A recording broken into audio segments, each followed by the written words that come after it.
결론인데,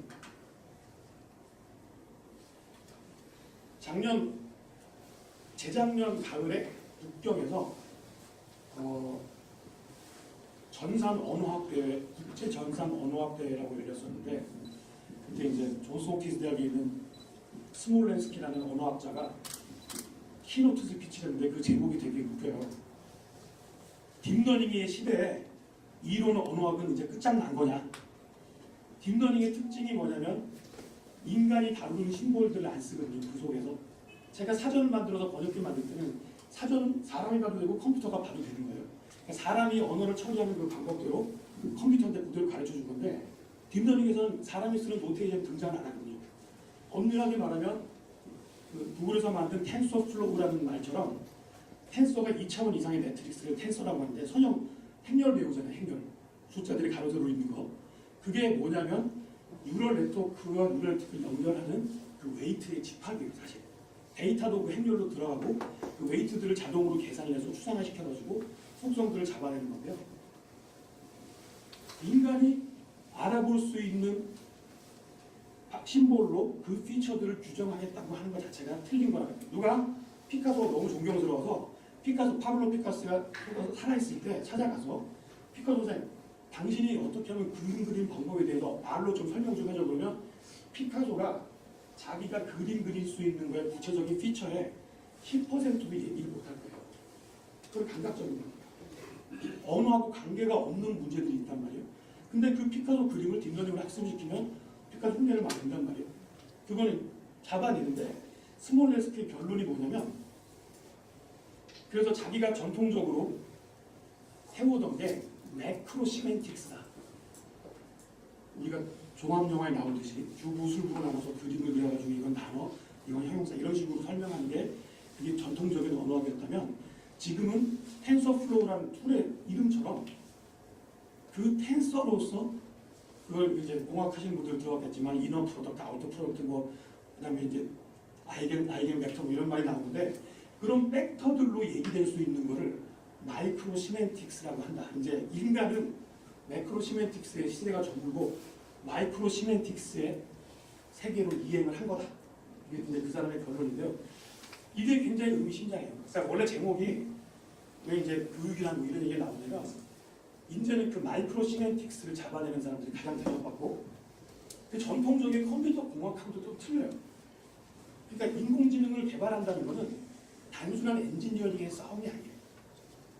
아직도 다른 컴퓨터 이외의 분야에 가져와서 거기다 얹어가지고 섞어서 첨가해서 성능을 올릴 만한 외부적인 요소가 굉장히 많이 필요하다는 거예요. 아직도 발견이 보니까. 예, 짧은 시간이었지만 나름대로 이제 특징을 얘기하려고 노력했고요. 한 가지 참 오늘의 사업의 비법 하나 말씀해 드린다 했죠. 제가 볼 때 인공지능 사업을 제일 잘하는 회사 중에 하나가 우버입니다. 우버가 재정적으로 되게 어려운데, 자, 세 가지 이유에서, 이거는 아무도 얘기 안 한 거니까 여기 오셨기 때문에 들은 거예요. 제가 책으로 아직 출판하고 떠든 적은 없는데, 주로 술자리에서 이제 친구들한테 얘기를 해주고 하는 정도인데, 우버가 작년에 적자가 3조 원가 났거든요. 우버는 기본적으로 무인 자동차를 배치하는 게 우버의 궁극적인 목표예요. 기사가 없는 거. 그러면 자, 굉장히 단순한 질문이 뭐냐면, 무인 자동차가 나온 다음에 그 사업을 시작하면 적자 다 보고 좋을 텐데 왜 미리 해가지고 저렇게 적자를 보고 맨날 돈 땡겨 쓰고 오늘 내일 하고 있을까? 그 이유가 세 가지라는 거예요. 첫 번째로 이번에 CES 2017에서 GM도 이 시장에 뛰어든다고 선언을 했어요. 자동차 회사의 미래가 불투명하거든요. 무인 자동차가 되면. 즉 무인 자동차가 나온 다음에 사업을 시작하면 경쟁자들이 너무 많아요. 우버가 천문학적인 돈을 써서 우버 비슷한 회사가 뭔지 얘기를 잘 못하잖아요, 사람들이. 우버랑 단어는 다 아시잖아요. 그 브랜드 아이덴티티가 엄청난 거거든요. 게토레이라는 브랜드를 대수를 내서 60조 줄 테니까 팔아. 그러면 안 팔아. 내가 안 팔아. 그러니까 결국 그게 마케팅 아니에요. 사실 B2C 마케팅의 핵이고. 두 번째로는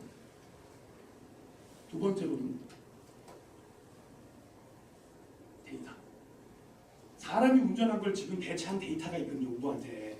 그걸 인공지능 자동차로 갈아 끼우면 다른 경쟁자가 쫓아가기가 어렵다는 거예요. 시간적인 격차를 벌릴 수 있다는 거예요. 그 데이터와 브랜드 아이덴티티를 위해서 1년에 3, 4조씩 쓰고 있다 라고 해도 틀린 얘기는 아니거든요. 그리고 세 번째로 사업을 잘하는 게, 이 명심하셔야 되는데, 인공지능을 사업의 전제로 삼으시면 안 됩니다. 언어과학이 실패한 이유는 자동 번역기를 만들어서 파야지라고 생각했던 게 실패라는 거예요. 만약에 제가 타임머신을 타고 2017년 오늘 이 자리에 왔다가 다시 2000년으로 되돌아간다면 이렇게 설계할 거예요. 플리토 같이 사람이 번역하는 걸 가면서 데이터를 축적한 다음에 인공지능 기술이 하루에 1시간씩 성능이 올라가고 있단 말이에요. 천천히 조금씩 갈아 끼면 되는 거예요. 그럼 처음에 사람들이 번역하면 적자가 나겠죠. 근데 데이터는 없거든. 어차피 적자가 나든 어떻든 그 데이터는 기계를 위해서 번역을 인간이 해줘야 될 판이라는 거예요. 그럼 그거를 기계를 위하지 말고 처음에는 인공지능의 단어를 아예 없애버리고 번역해줍니다. 다른 경쟁사 그 가격 타격 이런 거 나오잖아요. 다른 경쟁사의 단가를 받아오죠. 무조건 2분의 1입니다. 그러면 뭐 터져 나가겠죠. 그런 식으로 해서 사업을 했으면 좀 덜 늦게만 하고, 그때까지 회사가 4, 5년 버틴다 하더라도 투자받은 거로 인공지능 기술이 안 나올 수도 있어요. 안 나오면 그렇지만 브랜드 아이덴티티가 있으니까 그럼 번역을 이제 저기 한글을 쓰는 저기 조선족들한테 시킨다든지 다른 방법으로 쓰면 되겠죠. 그래서 마케터들은 인공지능이라는 걸 자기네 상호나 자기의 서비스나 브로셔에 집어넣기 굉장히 원하지만, 인공지능이 사업의 중심이 되면 안 되고 우버가 잘하는 거죠. 인공지능 무인 주행차를 굉장히 연구하는데 막 카네기 멜론을 싹쓸이해가지고 데리고 가지만 무인 자동차에 대해서 얘기는 안 하거든요. 선전이 필요할 때만 가끔 하지. 그 사람들의 비즈니스 모델이 무인 자동차라고 얘기하는 거 없고 그렇게 주장하지도 않아요. 속으로 제가 같은 생각을 아마 할 거예요. 그러니까 인공지능 기술을 투자를 받아서 인공지능 기술을 완성을 해서 그거를 가지고 사업을 해서 돈을 벌어야 되는 생각을 하면 실패할 가능성이 굉장히 높습니다. 신약같이 실패할 가능성이 높기 때문에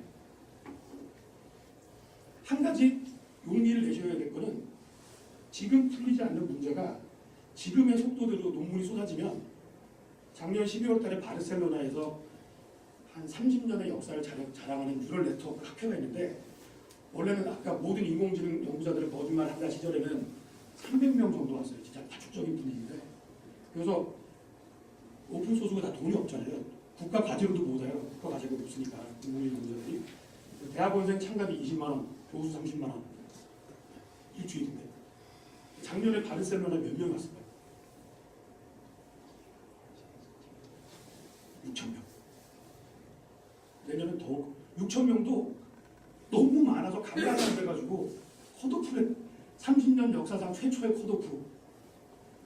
동네 중국집인데 막 사람들이 너무 많이 와서 쓰러질 판이 된 건데, 그 용기를, 그러니까 긍정적인 면도 있고 부정적인 면도 있는 거예요. 인공지능은 사업의 중심에 놓으면 안 되는데, 긍정적인 면은 뭐냐면 기술은 1시간에 한 번씩 논문 쏟아지고 있고, 더 감사한 건 아까 직장 상사 자동 디텍터 같이 오픈소스로 막 굴러다닌다는 점.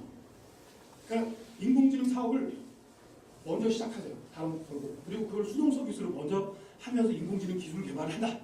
그리고 어느 순간 만나서 그 사람이 하는 일을 기술 개발이 되는 거, 인공지능 개발할 필요도 없어요. 그냥 논문 있는 것만 자꾸 보시면 되고, 좀 여유가 있으시면 홍콩 거쳐서 저 3박 4일로 저 바르셀로나로 갔다 오시면 되니까. 그리고 감사하게도 바르셀로나에서 떠들자마자 논문 어디다 올려놓고, 누가 비디오 찍어서 올려놓고 기터브 가면 소스 올라와 있으니까 안 가셔도 됩니다. 아무 문제 없어요. 그러니까 그걸 따라다니는 게 중요해요. 즉 딥러닝의 소스 코드를 보시면 과거의 엔지니어링하고 다르게 소스 코드가 짧아요. 즉 연구 개발이란 말이 필요 없고 연구만 하면 돼요. 연구만. 어떻게 하면 내가 이 텐서들을 조정을 해서 뉴럴 네트워크의 레이어들을 건드려서 이 문제를 해결하도록 할 것인가를 고민하고, 또 남이 1시간에 하나씩 읽어보기도 바빠요 지금. 그러니까 벤주호가 작년 11월 달에 딥러닝이라는 800페이지짜리 교과서를 내놨는데, 그런 거 인터넷 찾아보면 다 굴러다니니까 한번 보시고, 그 다음에 앤드류 웅이라는 스탠포드 대학 교수가 지금 바이브 연구소장인데 또 머신러닝이라는 또 책을 또 공짜로 버전 0.5인데 공짜로 막 나눠주고 있어요. 그것도 받아보시면 머신러닝 개발할 때 유의해야 될 점 이런 거 잘 나와 있으니까, 그러니까 개발도 필요 없어요. 타이핑도 안 해도 될 겁니다. 이제 공부를 하는 게 중요해요. 이거 꼭 염두에 두셔야 됩니다. 인공지능을 제공하는 무슨 서비스하고 곧바로 망한다 회사. 투자자한테 굉장히 멋있게 보일 수 있는데 오래 못 갑니다. 그게. 예, 이상입니다. 수고 많으셨습니다.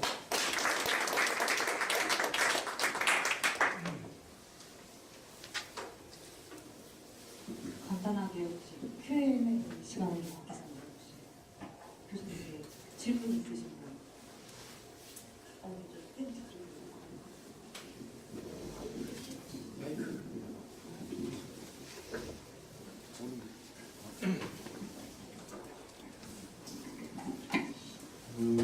네, 교수님 그 강의 잘 들었고요. 다른 각도에서 어떤 사업을 보는 관점이라는 부분에서 많은 도움이 됐습니다. 제가 드리고 싶은 질문은 아까 그 피처 엔지니어링 얘기를 하셨고 그다음에 딥러닝이 그것의 한계를 넘어가는 어떤 그런 방법에서 어떤 하나의 사례로 말씀을 해주셨는데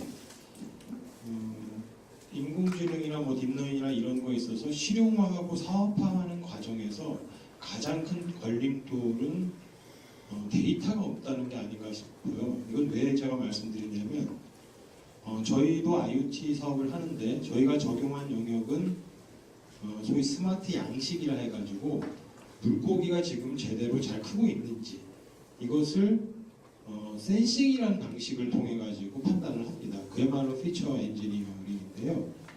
근데 저도 만약에 이제 교수님 말씀하신 대로 이것을 인공지능화 한다든지 쉽게 말해서 물고기가 기분이 좋아서 지금 잘 다니는 건지 산소가 부족해서 날뛰는 건지 이거를 구분해내기 위해서는 그 물고기가 죽었는지 살았는지까지의 데이터를 다 게더링을 해야 되는데 현실적으로는 불가능하거든요. 근데 왜 제가 이 말씀을 드리냐면 근본적으로 인공지능이 갖고 있는 한계가 이런 유가 아닌가 싶은데 제가 뭐 전공을 해서 잘 모르지만요. 이런 것을 극복 못한다면 물론 알파고가 히트는 했지만 앞으로의 가능성이 정말 무궁무진한지 한번 의견을 듣고 싶습니다. 저는 이제 너무 번역기가 나오는 거를 이 자식들 옛날처럼 만든 거죠. 그래서 호들갑을 안 써보다가 12월 1일 날 목포에 갔는데 영산강 하구원을 이렇게 바라보면서 스타벅스로 커피 한잔 테라스에 하고 있었는데 해보니까 너무 잘 되는 거예요, 번역기가. 그래서 뉴욕타임즈 매거진에 장장 40페이지짜리 기사가 떴는데요. 번역기 만든 팀하고 먹고 자고 하면서 기사를 쓴 거더라고요. 나중에 찾아보시면 돼요. 누가 또 그걸 번역을 잘 해놨더라고요. 언어가 갖고 있는 미닝을 녹여내기 시작했다는 거는 많은 것들이 이제 무너지는 걸 기다리고 있거든요. 무슨 얘기냐면은 물고기 데이터는 측정하기가 어렵지만 돈만 좀 들이면 못하는 것도 아니에요, 사실. 돈이 좀 많이 들어가서 그렇지. 근데 그게 과거에 30명이 달라붙어서 사전 만드는 것보다는 좀 덜 힘들게 30명이 사전을 만드는 게 번역이 안 됐을 때 그 비참함 같은 게 지금도 악몽으로 떠오르는데 전 이렇게 생각해요. 인간이 하늘을 날고 싶은 욕망을 이제 기계를 만들어서 성취했잖아요. 그러면 지평선 이렇게 보이겠죠. 이제는 언어 정보를 처리하게 되면 언어가 인간이 진화를 하면서 흘러 없어지는 정보들을 휘발하지 않게 만들어 놓은 거잖아요. 글씨란 걸 만들고 그리고 책을 만들어서 잘 기록을 해놓고 블랙홀 가장자리를 이벤트 호라이즌이라고 하지 않습니까? 이벤트가 막 빨려 들어가면 시간이 흐르지 않으니까 중력이 세서 이제는 인간이 블랙홀을 내려다보게 됐다는 거예요. 알파고 같은 거 덕분에 번역기나. 그러니까 현실적으로 데이터를 모으는데 돈이 많이 들었다고 불평을 할 수는 있지만 그 데이터가 무브먼트라든지 어떤 상태의 변화고 그게 가시적인 변화는 아주 어려운 문제는 아니에요. 네, 동의하는데요. 근데 이제 현실적으로 돌아와서 저도 그렇고 여기 계신 분들이 이제 사업을 하는 관점에서 스타트업이고 기본적인 한계들이 있거든요. 그리고 지금 말씀하신 바가 궁극적인 목표는 될지 모르지만 매해를 넘어가는 스타트업의 관점에서는 피처 엔지니어링에 더 목숨을 걸게 되는 경우가 많거든요. 그러니까 지금 주장하시는 바가 뭐 잘못됐거나 이런 게 절대 아니지만 현실과의 괴리가 아티피셜 인텔리전스가 너무 크지 않은가, 이게 어찌 보면 가장 큰 문제가 아닌가 싶습니다. 그러니까 그게 IT, IoT 기업을 해서 그래요. 그럼 무조건 성능이 나와야 되거든요. 그게 사업의 전제니까. 내가 그게 아니라 저 아버지가 뭐 연한 어업 양식권이 있어가지고 이제 양식을 하는 사람이다. 아니 제가 총각이라서 내가 그걸 꼭 만든다면은 그 양식장 딸하고 결혼한다든지 아니면 업을 좀 바꿔서 아까 말처럼 번역기를 만드는 회사가 아니라 번역을 하면 돼요. IoT 회사기 때문에 그건 투자자가 과제에 약속한 게 IoT 테크놀로지 성능이 나와야 되거든요. 그게 사업의 전제니까. 사업의 전제로 삼지 말라는 게 그 의미였습니다. 대상 필드를 IoT가 중요한 게 아니라 그거를 씹어먹겠다. 우버처럼 자동 배차라고 하는 걸 씹어먹어서 한번 내 영혼인데 잘 먹고 산다 라고 목표를 사시면 사실은 제가 이제 말씀드리는 게 딥러닝이 아까 다른 말이 엔드투엔드거든요. 구글이 번역기 만든 기술이 피처 엔지니어링을 안 해요. 그리고 구글이 번역기 만든 게 인공지능 박사들이 참고를 했으니까 얼마나 오랫동안 만들어 왔겠어요. 돈도 많이 쓰고 열심히 몇백 명이 달려붙어서 만들어 왔는데 그거를 작년에 1년 동안 걷어치워버렸어요. 완전 들어엎고 다시 만든 거예요. 뉴럴 네트워크. 뉴럴 네트워크는 더 만들 게 별로 없어요. 사실. 그러니까 뭘 하려고 그래도 내가 뉴럴 네트워크 어디 굴러다니고 갖고 와서 직장 상사 얼굴 디텍터인데 이게 정확률이 80%라고 합시다. 2번 걸려가지고 심할서를 써서 매일마다 걸려가지고 그럼 그걸 이제 올려야 되는데 뉴럴 네트워크를 건드려서 사실은 그걸 약속하기는 어려워요. 제가 이제 생각한 거는 제가 그걸 건드린 걸 포기하고 누가 그거를 만들어서 발표할지를 잘 보고 있는 거예요. 현실적인 대안이. 1시간에 하나 나오는 논문 읽기도 바쁘니까요. 그걸 만들 필요가 없어요. 그럼 데이터는 이제 어떻게 모으냐 현실적으로. 그걸 이제 그 IoT 아까 삼성전자 그 냉장고처럼 IoT 만드는 걸 목표로 하면 좀 어렵지 않느냐. 그러니까 작은 기업이 돈도 엄청나게 많이 들어가고 그 제어 시스템 인공지능 소프트웨어 만들어야 되고 하드웨어도 이제 만들어야 되는데 그러니까 제가 말씀드릴 수 있는 거는 구체적인 서비스를 택해서 그 서비스 한 회사로 거푸장을 하는 게 어떨까. 그러면서 우리 딥러닝 하고 있다 그러면 하고 있는 것도 사실이거든요. 파이썬으로 텐서플로우 개발하고 있으면 소스마다 돌리고 있는 것도 개발이거든요. 사실. 맨땅부터 컴파일에 이것은 개발이라고 인정한다 이런 법도 없는 거고 미래창조부가 그렇게 정의하는 것도 없고 아무 문제 없거든요.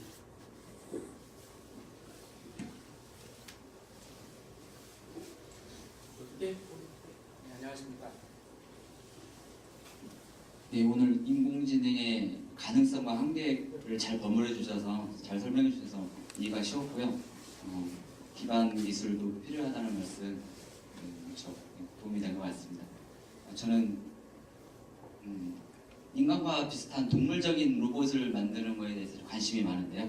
알파고가 19바의 19 매트릭스로 구현을 했잖아요. 근데 인간의 5감, 6감, 심리까지 포함한 육감을 포함해서 아주 정밀한 이렇게 센싱과 이렇게 피지컬한 액추에이팅 부분도 굉장히 로봇에 비하면 동물은 굉장히 복잡하잖아요. 그런 것을 감안했을 때 약간 휴머노이드를 진짜 동물 같은 사람 같은 휴머노이드를 만들려면 몇 바의 매트릭스를 처리할 수 있는 시스템이 필요할지 그게 궁금하고요. 물론 그게 가능하더라도 그러한 것을 처리할 그 복잡한 매트리스를 처리할 수 있는 퍼포먼스가 또 돼야 그 휴머노이드 로봇을 만들 수 있잖아요. 아까 비행기 엔진이 필요하듯이 그게 언제쯤 될지 제 생각에는 바이오 컴퓨터가 개발되지 않는 한 힘들 수도 있을 것 같기도 한데 거기에 대해서 좀 이렇게 뉴럴 네트워크 진영이 이제 상당히 재미를 봐서 지금 도전하고 있는 거는 뉴럴 네트워크 같은 칩을 만드는 거예요. IBM이 이제 만들었고 그 프로토타입을 구글이 지금 이제 만들고 있고 그럼 연산 속도가 굉장히 더 빨라져요. 지금 디지털 컴퓨터에서 가상머신 돌리는 식으로 하는 거 같은 거거든요. 말하자면. 그리고 이제 힌튼이 알파고 이긴 다음에 어떤 기자가 전화를 걸어가지고 전화 인터뷰를 했는데 아까 방금 하신 질문 같은 거 인간 다루게 하려면 좀 뭐가 더 필요하셨더니 힌트는 뉴럴 네트워크의 개수 얘기를 하더라고요. 그러니까 1000억 개 뉴런들이 10,000개씩의 발이 달려가지고 이제 10에 14개 커넥션 포인트 있는 거를 절반 정도까지의 개수는 있어야 어느 정도 흉내낼 거다. 개수가 지금 뭐 턱없이 부족하죠. 근데 알파고가 그 뉴럴 네트워크의 노드 수가 몇 개냐면은 19 곱하기 19에다가 흰색 돌 곱하기 2에다가 주변에 있는 돌 해가지고 그러면 대충 4만 5천 개 정도 돼요. 온 네트워크. 그걸 19층으로 쌓은 거거든요. 그러니까 인간이 아까 1000억 개의 뉴런이 각각 10,000개씩의 커넥션을 갖고 있는 거에 보면 아주 택도 아직 뭐 그게 슈퍼컴퓨터로 얘기하고 창피한 정도 그냥 전자 계산기 정도 인간의 머리에 비하면 그 뉴럴 네트워크를 이제 더 빨리 움직이게 하는 전용 칩을 만드는 게 지금 목표 뛰어들고 있어요.